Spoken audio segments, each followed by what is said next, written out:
বন্ধুরা, কেমন আছো তোমরা সবাই? Welcome to nursing education. চলো আজকে আমরা আরও কয়েকটা এমসিকিউ সম্পর্কে জেনে নিই, যেগুলো হচ্ছে চাইল্ড হেলথ নার্সিংয়ের থেকে। চলো শুরু করা যাক।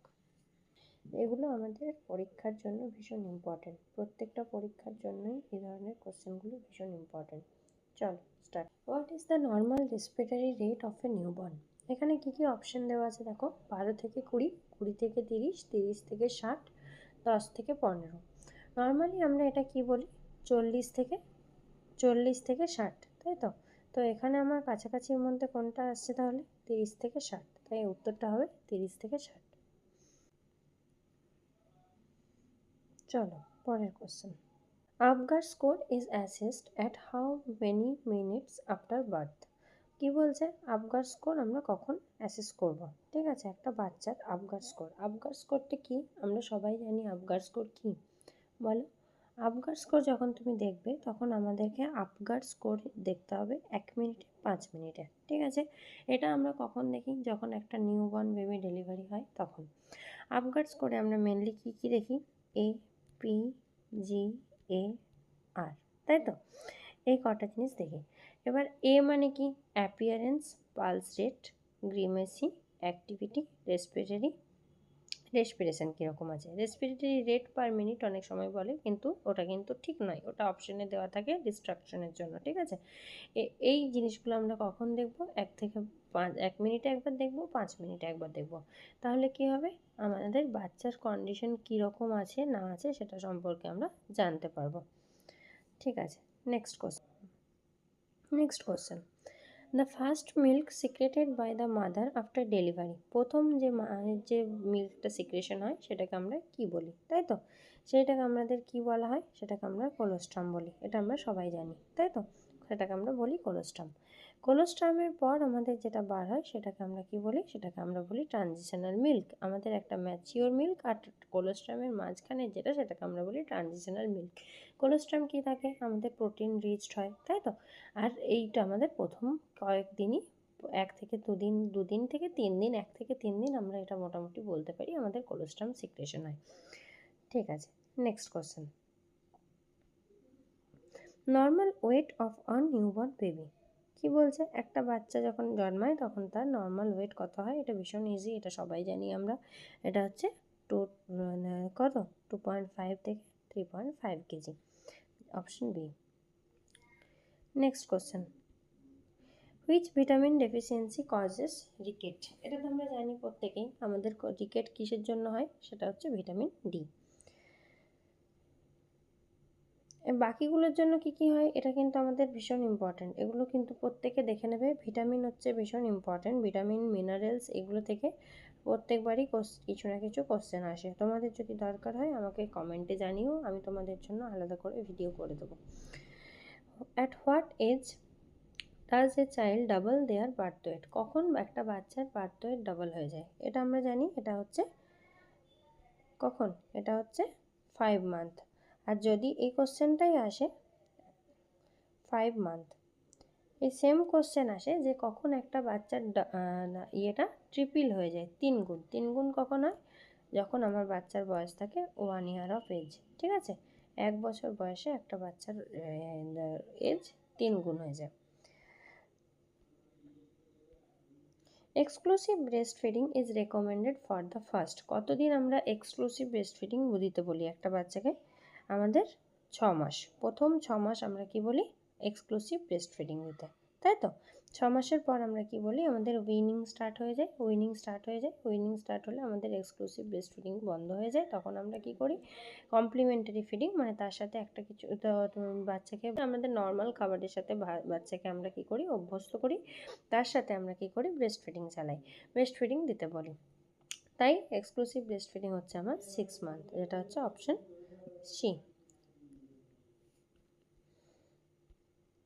Kangaroo mother care is mainly used for? Kangaroo mother care কখন কার জন্য ব্যবহার হয়? অল নিউবর্ন, অল সবার জন্য ব্যবহার করি কি আমরা এটা? না, সবার জন্য নয়।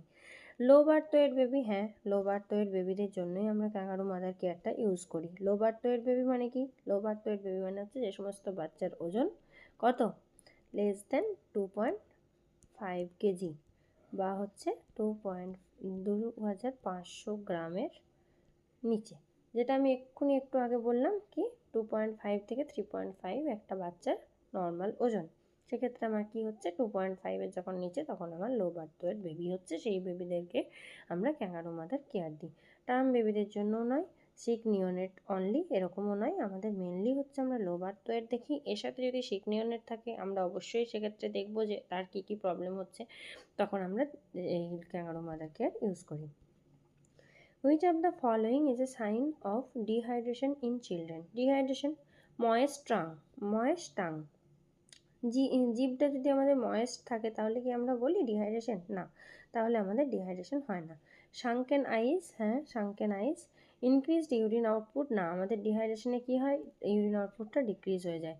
অ্যাক্টিভ বিহেভিয়ার, বাচ্চা কখনোই অ্যাক্টিভ থাকে না, বাচ্চা কী হয়ে পড়ে ল্যাথার্জিক হয়ে পড়ে। Next, the main cause of diarrhoea in children বাচ্চাদের ডায়রিয়া হওয়ার মেন কারণ কি? কি ভাইরাস, ফাঙ্গাস, ওয়ার্মস আর ব্যাকটেরিয়া? এখানে বলেছে ভাইরাস, ঠিক তো? এবার ভাইরাস মানে আমাদেরকে এটা কিন্তু কোশ্চেন আসতে পারে যে কোন ভাইরাস আমরা জানি রোটা ভাইরাস, এই নামটা মনে রাখবে। রোটা ভাইরাস হচ্ছে আমাদের মেন কজ, যেটা আমাদের বাচ্চাদের ডায়রিয়ার জন্য ডায়রিয়া করে, ঠিক আছে, ডায়রিয়া ঘটায়। এবার এই রোটা ভাইরাসের জন্য আমরা জানি আমাদের কী কী প্রিকশন নিতে হয়, কী কী আছে, সমস্ত কিছুই আমরা জানি। Which vaccine is given orally? কোন ভ্যাকসিনটা দেওয়া হয়? ডিপিটি নয়, ডিপিটি আমরা কীভাবে দিই? আইএম, ঠিক আছে। এই প্রত্যেকটা রুট কি কোথায় দিই, কত ডোজ, এগুলো কিন্তু ভীষণ ইম্পর্ট্যান্ট। ডিপিটি আমরা কীভাবে দিই? ডিপিটি হচ্ছে আমরা আইএম দিই, ঠিক আছে, এটা মনে রাখবে, আইএম দিই। পোলিও আমরা ওরালি দিই, কিন্তু পোলিওরও দু রকম আছে, একটা হচ্ছে ওরাল পোলিও ভ্যাকসিন আর একটা হচ্ছে আইপিভি, যেটা হচ্ছে inactivated polio vaccine. Inactivated polio ভ্যাকসিনটা কিন্তু আমাদের কি হয়, এটা হচ্ছে কিল্ড ভ্যাকসিন। এটা যেহেতু কিল্ড ভ্যাকসিন, এটা কিন্তু আমরা ওরালি দিই না, এটা আমরা ইঞ্জেকশনের মতনই দিই, ফ্র্যাকশনাল আইপিভি বলা হয়। আর ওপিভি যেটা আমরা দিই সেটা হচ্ছে বাচ্চাদের ওরালি দেওয়া হয়।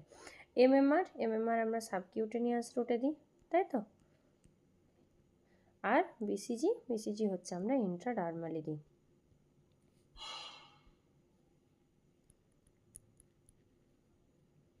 চলো next, leading cause of infant mortality in India. এইগুলো খুব ইম্পর্ট্যান্ট। ইনফ্যান্টের কী কারণ, ঠিক আছে, তারপর হচ্ছে চাইল্ডের কী কারণ, হ্যাঁ, নিউবর্নের কী কারণ, এগুলো হচ্ছে আমাদের ভীষণ ইম্পর্ট্যান্ট, এগুলো অবশ্যই একবার করে দেখে নেবে। ইনফ্যান্টের হচ্ছে ম্যালনিউট্রিশন, এটাই যদি আমাদের বলতো যে আমাদের নিওনেটের কী কারণ, সেটা কিন্তু আলাদা হতো, আন্ডার 5-এর আলাদা হতো, এই কারণগুলো অবশ্যই একবার করে দেখে নেবে। The child's pulse is best felt at the, একটা বাচ্চার পালস কোথায় সবচেয়ে বেশি ভালোভাবে দেখা যায়, সেটা হচ্ছে কোথায়? Radial artery, carotid artery, femoral artery, brachial artery. আমাদের কোথায় দেখা যায় না, আমরা দেখি বাচ্চার জন্য দেখি রেডিয়াল আর্টারিতে। কিন্তু যদি তোমাকে এখানে কোশ্চেনটা করতো যে আমি যখন নিউবর্ন রিসাসিটেশন করবো তখন আমি কোথায় দেখবো, তখন কি আমি রেডিয়াল দেখবো? না, তখন আমি কোথায় দেখবো? এপিক্যাল পালস দেখবো, তাই তো। যখন আমি নিউবর্ন রিসাসিটেশন করবো তখন আমি এপিক্যাল পালস দেখবো। Which of the following disease is prevented by MMR? MMR মানে আমরা কি জানি? এমএমআর মানে মেজলস, মামস আর রুবেলা, এটা তো আমরা সবাই জানি, মেজলস, মামস আর রুবেলা এমএমআর মানে। Which of the following is a sign of protein energy malnutrition? Protein energy ম্যালনিউট্রিশনের কোনটা হচ্ছে সাইন? এবার হচ্ছে প্রোটিন এনার্জি ম্যালনিউট্রিশনটা আমাদেরকে জানতে হবে। কোন ডিজিজটাতে প্রোটিন এবং এনার্জি দুটোই আমাদের নষ্ট হয়ে যায়, এটা আমাদেরকে জানতে হবে। আমাদের কত রকমের ম্যালনিউট্রিশন আছে? দু রকমের। কি কি? একটা হচ্ছে ম্যারাসমাস, তাই তো, একটা হচ্ছে কোয়াশিয়ারকার। এবার এটাকে আমরা কীভাবে মনে রাখবো, তাই তো, একটা ম্যারাসমাস একটা কোয়াশিয়ারকার। ম্যারাসমাসে কী হয়, আমাদের শুধুমাত্র এনার্জি ডেফিসিয়েন্সি হয়, ঠিক আছে, এক্ষেত্রে প্রোটিনের কোনো রকম ডেফিসিয়েন্সি হয় না। আর কোয়াশিয়ারকারে কী হয়, আমার প্রোটিন প্লাস এনার্জি দুটোই আমাদের কী হয়, ডেফিসিয়েন্সি হয়। তার জন্য কী হয়, যেহেতু আমার প্রোটিনের পরিমাণ কমে যায়, তার জন্য আমার কী হয়, প্রোটিনের পরিমাণ আমাদের ব্লাডের মধ্যে কমে যায়। কমে যাওয়ার জন্য কী হয়, এটার জন্য আমাদের দেখা যায় ইডিমা, ঠিক। আর যেহেতু এই ম্যারাসমাসের ক্ষেত্রে কোনো প্রোটিনের আমার হয় না, প্রোটিন কমে না, তার জন্য ম্যারাসমাসের ক্ষেত্রে শুধু এনার্জি ডেফিসিয়েন্সি হয় বলে এক্ষেত্রে কোনো ইডিমা হয় না। এই ম্যারাসমাস আর কোয়াশিয়রকর তোমরা আলাদা করে কিন্তু পড়ে নেবে, এটা পরীক্ষার জন্য ভীষণ ইম্পর্টেন্ট। এবার বাকিগুলো চলো দেখে নিই। বাকিগুলোর মধ্যে কী কী আছে দেখো। একটা হচ্ছে নাইট ব্লাইন্ডনেস। নাইট ব্লাইন্ডনেস কী কারণে হয়? আমরা প্রত্যেকেই জানি নাইট ব্লাইন্ডনেস কিসের জন্য হয়। এটা vitamin A deficiency. Night blindness কিসের জন্য হয়? এটা হচ্ছে ভিটামিন এ ডেফিসিয়েন্সি। এই ভিটামিন ডেফিসিয়েন্সিগুলোও কিন্তু ভীষণ ইম্পর্টেন্ট, এগুলো প্রত্যেকটার জন্য আলাদা আলাদা করে পড়ে নেবে, ঠিক আছে? আর দেখো কাফ আর র্যাশেসের সাথে আমাদের ম্যাল নিউট্রিশনের সেরকম কিন্তু কোনো ডিরেক্ট যোগাযোগ আছে এরকম কিন্তু নয়। তাহলে আমার এডিমা কিসের জন্য হবে? প্রোটিন, এনার্জি, ম্যাল নিউট্রিশন। যদি তোমাকে আরও স্পেসিফিকভাবে বলতো তাহলে এডিমা হচ্ছে আমার কিসের জন্য হবে না, কোয়াশিয়রকরের জন্য হবে। ম্যারাসমাসে কিন্তু কোনো রকম এডিমা হয় না। The head circumference of a newborn is approximately, head circumference কত একটা নিউবর্নের জন্য? সেটা হচ্ছে আমাদের দিয়েছে দেখো 25 সেন্টিমিটার, 30 সেন্টিমিটার, 33 থেকে 35 আর 40 সেন্টিমিটার। এটা আমরা জানি 33 থেকে 35 সেন্টিমিটার। এখানে তোমাকে আরেকটা কোশ্চেন দিতে পারে, সেটা হচ্ছে চেস্ট সারকামফারেন্স। আমরা সবসময় জানি একটা নিউবর্ন বাচ্চার চেস্ট সারকামফারেন্স কত হয়? হেড সারকামফারেন্স মাইনাস 3 সেন্টিমিটার, তাই তো? সবসময় হেড সারকামফারেন্সের থেকে 3 সেন্টিমিটার কম হবে। এখান থেকে আরেকটা কোশ্চেন ভীষণ ইম্পর্টেন্ট, যে কখন head circumference equals to chest circumference হয়ে যায়? কখন হয়? এটা হচ্ছে অ্যাট 1 ইয়ার এজ, 1 বছর বয়স। বাচ্চার যখন 1 বছর বয়স হবে ঠিক তখন আমার হেড সারকামফারেন্স আর চেস্ট সারকামফারেন্স সেম হয়ে যায়। What is the best indicator of nutritional status in children? Best indicator, এই টার্মটা মনে রাখবে, ঠিক আছে? কোনটা দেখে আমরা সবচেয়ে ভালো বুঝতে পারবো যে একটা বাচ্চার নিউট্রিশনাল স্ট্যাটাস কীরকম আছে? বেস্ট ইন্ডিকেটর যখনই বলবে তখনই আমার হবে ওয়েট। এর সাথে আমরা কয়েকটা জিনিস দেখতে পাই, ঠিক আছে? যেমন হচ্ছে দেখো height for weight, weight for age, age, height for age, ঠিক আছে? এইগুলো কিন্তু মনে রাখবে, এগুলো কোনটার জন্য কি দেখা যায় না দেখা যায় এটা মনে রাখবে। হলো আরেকটা হচ্ছে বিএমআই। বিএমআইটা আমাদেরকে কী করতে হবে? বিএমআইটা আমাদেরকে মনে রাখতে হবে। বিএমআই আমাদেরকে নর্মাল ভ্যালুগুলো মনে রাখতে হবে।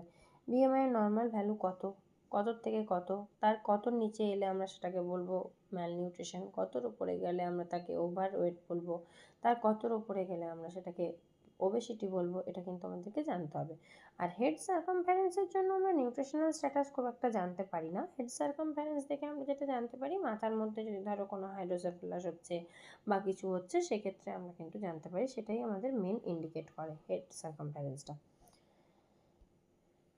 Which position is best for feeding and infant? একটা বাচ্চাকে আমরা কীভাবে ফিডিং দেবো এটা তো আমরা সবাই জানি। বাচ্চাকে আপরাইট পজিশনে প্রথমে আমরা কী করব, বসাবো, তারপর আমরা ফিডিং দেবো। সুপাইন পজিশনে কোনো দিনই দেবো না। প্রোন পজিশন, লাইং ফ্ল্যাট, এগুলোতে আমাদের কিসের চান্স থাকে? অ্যাসপিরেশন। বাচ্চা কী করতে পারে? অ্যাসপিরেট করতে পারে। তার জন্য আমরা কি বলি, যে বাচ্চা যখনই খাবে তখন কিন্তু বাচ্চা আপরাইট পজিশনে বসে একটুখানি মাথাটা তুলে তারপর বাচ্চা খাবে। এটা কিন্তু যাতে বাচ্চা চোখ না করে।